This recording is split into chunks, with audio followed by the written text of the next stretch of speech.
Di ba? Pero sir, as part of the majority, wala kang commitment na pipirma kahit let's say with amendments, with reservation. Until such time na matapos kong basahin yung 400 pages na committee report, only then will I decide whether to sign or not to sign. Kasi kung hindi na makuha nga ng enough signatures, hindi maire-report out sa plenary. It depends dun sa appreciation ko sa nilalaman sa committee report. Pag nakita ko na karapat-dapat ako mag-sign, then I will sign. Pag nakita ko na, wait a minute, mukhang hindi ata tama yung mga nandito, kulang, etc., then I will not sign. As simple as that. Pero dun ba sa mga initial meeting ng Blue Ribbon, hindi kayo nag-suggest ng mga dapat baguhin na mga wordings?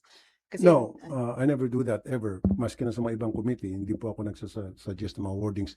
Hindi ko pinapakilaman ng trabaho ng committee chairman. Sir, balikan ko lang yung sa China.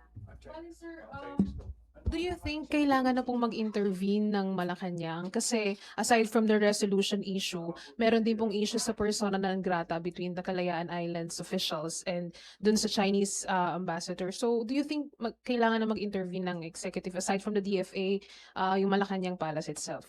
Well, matagal naman na meron tayong tinatawag na diplomatic relationship sa China, meron tayong trade relationship sa China, at yung ating gobyerno naman, ino-honor naman niya kung ano yung dapat gawin ng Pilipinas in terms of diplomatic relationship. It's so happen na itong China lang ay medyo lumalabis ata pagdating niya sa West Philippine Sea dahil may arbitral ruling na nga na sinasabi sa atin yung area na yun, matigas pa rin sila, and then ang masaklap, ulitin ko for the nth time, naharas, nabubuli yung ating mga fisher folks. Yun lang yun eh. Hindi lang mga fisher folks natin, pati Philippine Coast Guard.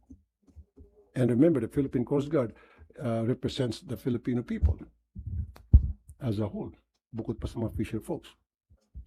Sir, to another issue lang, kasi kahapon, binanggit nyo yung pangalan ng dalawang supposedly big-time e-sabong operators.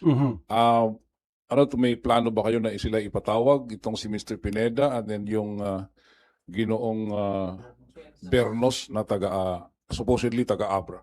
Until makuha ko enough evidence, pieces of evidence na linking them to e-sabong, then that's the time na ipatatawag sa kanila. So far, yung pagbanggit ko kahapon, that was as a result of information given to me by reliable sources.